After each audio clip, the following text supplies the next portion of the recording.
50,000 বছরের রাস্তা হবে যার যার কবর থেকে হাসরের মাঠ। ফুলচেরাতের পুল হবে 30,000 বছরের রাস্তা।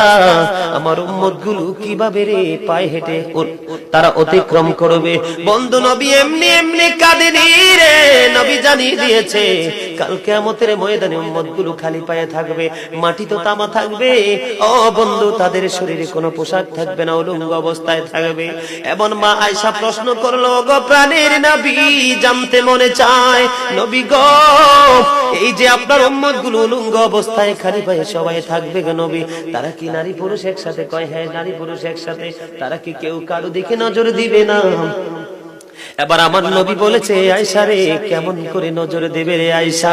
বন্যার পানি যেমনি প্রবল বেগে বৃদ্ধি পেয়ে পৃথিবীর মানুষগুলোকে গ্রাস করে ফেলে, কাল কিয়ামতের দিন এই জাহান্নামের আগুন মানুষের দিকে বন্যার মতো প্রবল বেগে ছুটে এসে মানুষকে ঘিরে ফেলবে।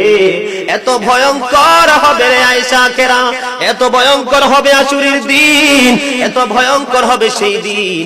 আর সেদিন এত বিপজ্জনক হবে, একটা পুরুষ আর একটা নারীর দিকে তাকাইবার মতো সুযোগ থাকবে না।